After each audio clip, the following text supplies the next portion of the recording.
the craziest execution methods from around the world. When you talk about executions, everybody seems to talk about what their last meal would be, but nobody seems to talk about what their execution method would be. And in this video, I'm going to show you some truly obscure and brutal execution methods from around the world that you would never want to experience. And as always, this video only gets more brutal as the list goes on. Italy. Falling.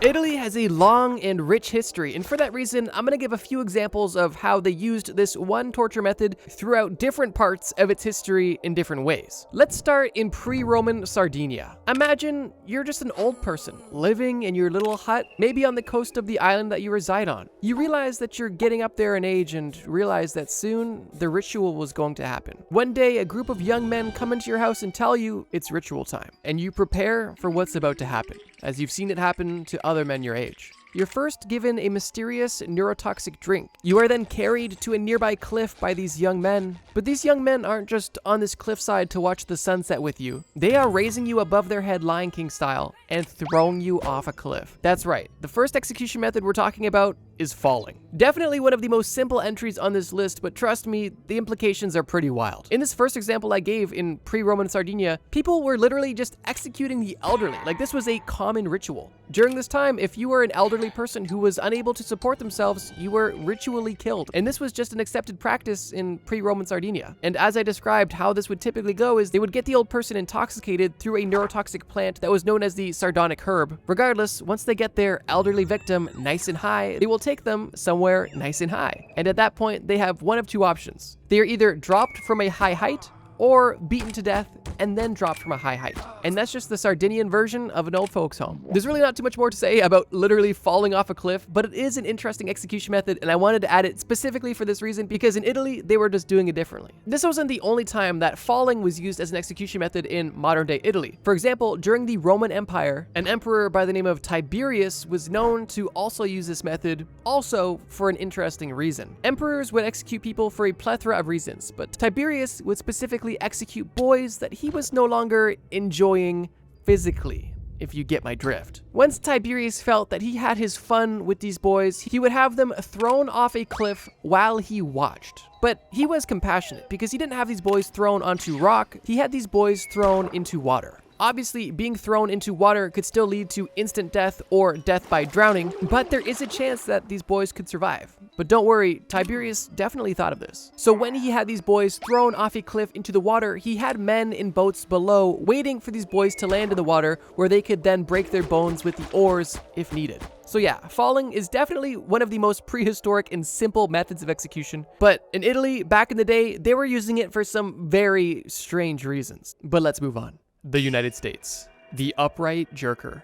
I realize this execution method sounds like your nighttime routine, but trust me, it's not nearly as fun. You see, in the 19th and early 20th century, the United States was doing a lot of hangings. And as society began to get more civilized, they thought, maybe these public hangings everybody loves is a bit barbaric. We should definitely keep executing people in public, but let's do it differently. And the product of that thought was the upright jerker, which kind of sounds like a nickname you would give someone who sleepwalks and sleepwanks at the same time. Seriously though, where the upright jerker differed from the traditional hanging was as follows. Traditional hanging would take place on a gallows, typically high up with a trapdoor below the condemned person's feet. The executioner would open the trapdoor and the person would fall and the rope would snap their neck or quickly strangle them, with the weight of their body compressing their neck in the noose. During this time, there was a lot of high-profile botched hangings, which is why they decided to try something new, something that they thought would be more effective. The upright jerker differed from traditional hangings because instead of being dropped from a height onto your neck, you would start on the ground and actually be lifted up by your neck. This would happen with the same style of noose being connected to the victim's neck, although the rope would be connected to a series of pulleys that would be connected to weights. So when the executioner was ready, he would activate the system and the condemned person would be hoisted up into the air, typically instantly breaking their neck, and if not, similar to hanging, would slowly be strangulated to death. The name upright jerker comes from the victim obviously being upright and being shot into the air, but jerker refers to how the body would typically move after they would be flung into the air, because the pulley system would typically bounce the body up and down, jerking them. Definitely morbid. And an interesting take on hanging I haven't heard of until now. Sri Lanka.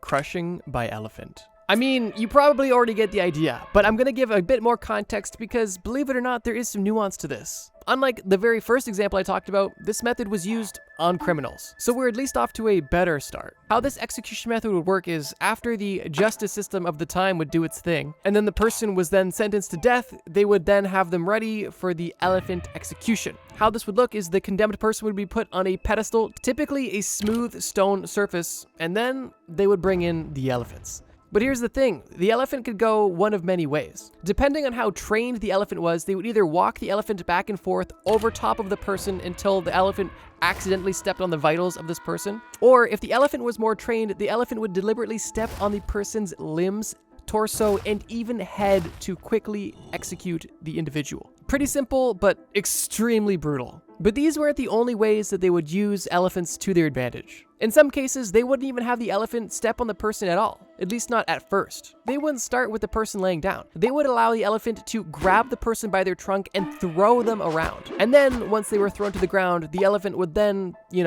do its little moonwalk. This method was used not only in Sri Lanka, but also in India and other parts of Asia for quite a long time, and was even popular up into the late 19th century, although in modern times it's no longer used. However, the terrifying stories still remain. And if you plan on becoming a time-traveling criminal, I definitely wouldn't recommend doing anything in Sri Lanka during the 17th, 18th, or 19th century, unless you want to get up close and personal with Dumbo. China. Execution vans. Okay, so this is the first modern method on the list, and surprise, surprise, is one of the only modern methods, because a lot of the modern methods now are humane as they can be, and most places don't even do executions anymore. But leave it to China to give us an interesting entry for this list. And while most countries around the globe have been decreasing or even entirely eliminating the amount of executions they're doing every year, China is actually raising those numbers and has a plethora of laws that if you break, you can be executed, which is for that reason why they have the execution van, which is exactly what it sounds like. It is literally a van that is kitted out to kill criminals. From the outside, the van appears to be a 24-person bus, with its windows covered and with minimal police markings. But on the inside of this bus, it almost resembles a hospital room, although nobody in this van is going to be healed. Typically, how it would work is once you end up on a Chinese death row, instead of going to a part of the prison where you'd be executed, you would be picked up by the van. And once in the van, you'd be strapped down to an operating style table and then injected with a lethal injection. And at that point, driven likely to the morgue. Truthfully, finding publicly available information on China's mobile execution chambers is a bit tough, although it's definitely not a secret. These execution vans have been in use since 2003 and are still in use to this day. Although technically this method is only lethal injection, I think the fact that China has systematized it to a point where they've made it a literal mobile execution chamber for maximum efficiency definitely earns it a spot on this list. Just imagine living in China and seeing this thing though. Like in your everyday life, when you see a hearse go by, you get kind of a feeling or a thought. But if you see an execution van go by, I can't imagine the literal aura of that thing. Can't be good. Spain, the Garrote. All right, buckle up. Things are really taking a dark turn now. The Garrote was used in the 1800s and the 1900s and was used not only in Spain, but also in Spanish colonies, like the Philippines. And interestingly, the Garrote was seen as a more merciful form of execution compared to the going technique of death by burning, which I'll let you make your own opinion on once I explain the Garrote. The Garrote consists of a small seat for you to sit on and a wooden plank going up your spine. Once in the seat, you would have a metal loop wrapped around your neck. And directly behind your head on the wooden post that your spine is aligned with would be essentially a big screw. And what this screw would do was actually twofold. Because as the executioner would turn the screw from behind your neck, a sharp piece of metal would slowly be pressing against the back of your neck. And with every turn, your neck would become crushed by the piece of metal literally securing your head to this post. And how this victim would die would vary. But the two most common methods were either one, having the person's brainstem literally explode due to the pressure from the spike going through the back of the neck, or if you were lucky, before you even got to that point, you were asphyxiated to death by the pressure on your neck through the metal loop. Regardless, the Garrote is absolutely brutal. Just for a quick pop quiz, when do you think they stopped using this brutal device? The use was officially and finally abolished in 1978. Only 47 years ago. Chances are if you're watching this video, either your parents or possibly even yourself were alive during the time that this device was still in use. Some history isn't as far back as you think. Let's keep moving. Uzbekistan. Boiling alive. I'm going to preface this by saying that historically, boiling alive was used a lot in both England and China. But because we already talked about China and we're going to be speaking about England, I decided to pin this on Uzbekistan because they have the most recent recorded usage of this method. Now you might be asking yourself, what exactly is the method? And let me tell you. Death by boiling is when somebody boils not just water, but also animal fat, motor oil, cooking oil, or really any liquid of their choice, and then they would submerge their victim into this boiling liquid. And the result would be likely one of the most excruciating experiences humanly possible. And for that reason, it's on the list. Historically, Henry VIII made boiling the official execution method for anybody who committed murder via poisoning, as well as anybody who committed high treason. And during the 16th century in Japan, Japanese bandits were boiled alive as well. But in more modern times, specifically from 1991 all the way until 2016, Uzbekistan is alleged to have been boiling suspected terrorists on the regular. And this is kind of confirmed by a United States Department of State document from 2004, which confirmed that the Uzbekistan government had tortured 2 gang members, and their bodies were extensively bruised, burned, and reportedly submerged in boiling water as well, making that allegation a little bit more real. And since we're speaking about boiling people alive in the modern day, there's a documentary that came out in 2010 about sicarios, the Latin American gang. And during this documentary, during an interview with a sicario, the sicario claimed that the Mexican cartel would boil alive anybody found to be working for the police. And these people were boiled alive in oil until they were no longer alive. So even though in the modern day, no country has boiling alive on their menu of official execution methods, there are definitely places where it's still being done, which is a terrifying thought. Ancient Rome, penalty of the sack. Ancient Rome's got a lot of history, and interesting execution styles is part of that history. Now, truthfully, penalty of the sack kind of sounds like something you'd pay a dominatrix for. But in reality, it's just the translation of the original Latin word, which I'm not even going to attempt to pronounce because, well, you guys roast me. And similar to the very first execution method that we talked about, this method of execution was reserved only for a specific crime. That crime being parricide, or killing a member of your immediate family. So at least it wasn't used on, someone just who was old. It was at least used on a murderer, but still, the question remains. What is the punishment of the sack? Whose sack is being punished? How do they punish the sack? And don't worry, it's at least 100 times worse than any form of cock and ball torture you could imagine. Okay, jokes aside, penalty of the sack went as follows. Someone would kill their parents, they would get caught, they would get convicted, then they are awaiting execution. Execution day comes, and this is how it plays out. The criminal is first put into either a barrel or a large burlap sack. The person is then told to curl up into a ball, and the bag or barrel that they are in is then either filled with snakes, monkeys, dogs, or chickens. And at that point, the barrel or sack is sealed, and then you are thrown into the water. So not only are you panicking in this small confined space while you are slowly drowning, you're also in there with a wild animal. Which, first of all, what did the animal do? What did this chicken, snake, dog, what did they do? They didn't do anything. That's just friendly fire. Imagine just being a chicken and getting caught in the crossfire because this guy killed his parents. Regardless, in ancient Rome, drowning was simply not enough. That's wild. Medieval Europe, rat torture.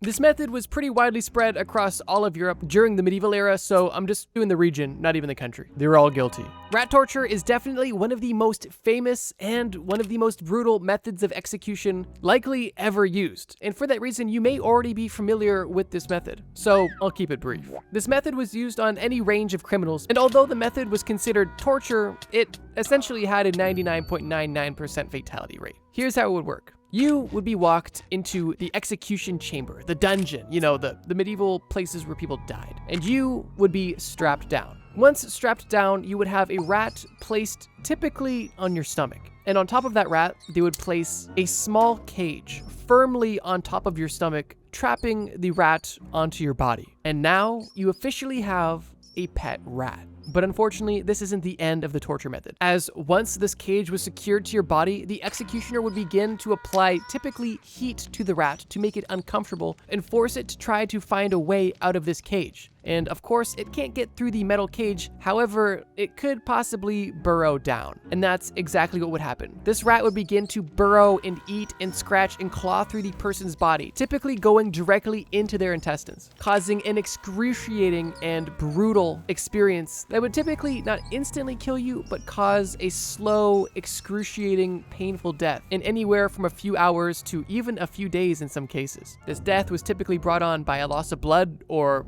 disease. And it's really as simple as that. I can't think of many things more brutal than having rats forced to burrow through your body while you're still alive. And yet, there's still one final entry on this list. England, drawing and quartering. For the final entry on this list, I knew there was only one suitable entry, that being drawing and quartering. Primarily because it's not even a single execution method. It is a combination of 3 used sequentially. And they intentionally keep you alive during the initial, I guess not even executions, just torture methods until they ultimately kill you. Drawing and quartering was reserved specifically for traitors. And this method was supremely brutal because they wanted to set a very strong example that if you were a traitor, that the consequences were above all else. And interestingly, this method of execution was actually so brutal that they didn't even do it on women. They only did it on men. This rule was in place because, spoiler alert, the men would be naked during part of this execution, and they figured it would be too indecent to do that to women. So instead, women only got beheaded or burned at the stake, which, as brutal as those are, they seem like child's play compared to drawing and quartering. So let's say you commit treason in medieval England. What exactly happens? First, you are removed from your jail cell and dragged by horse from the prison to the gallows. At that point, you are put on the gallows and hung, but not fully. You are only hung until you are half dead. Once the executioner feels that you are sufficiently hung, you are cut down. Once you are cut down, you are literally disemboweled, with the executioner removing your organs out of your body. And then the executioner will set your organs on fire. At that point, you are then beheaded. And then once you are beheaded, all 4 of your limbs are attached to separate horses, and the horses pull your body apart. And that is the long and short of drawing and quartering. And there was kind of variations on how this kind of happened, but this was the head honcho of all of the techniques used. Initially, I actually planned on putting tearing apart by animals on the list because that alone is an extremely brutal method of execution. But once I learned about drawing and quartering, I realized that I had to save being torn apart by any animal for the method that included that, along with 3 other literal execution methods. It's probably one of the most brutal execution methods of all time, and was extremely popular during medieval times, and was only abolished in the 19th century, which isn't super recent, but not super long ago either. But there you have it. The next time you're hanging out with your friends, ask them, hey, what would your guys' last meal be? And once everybody's discussing what their favorite foods are and what they would eat if they could only have one more meal, tell them, hey, how would you guys want to be executed? I know some ways that you wouldn't want to be executed, and then you can just list off everything you learned in this video and be a really cool, not sociopathic looking person. And if you're looking for more information to absorb, check out the video on screen. It's a video about the craziest, most obscure chemical substances from around the world. And in case that's not your speed, check out the channel. We've got a ton of crazy videos. Thank you guys so much for watching. And as always, trust me, bro.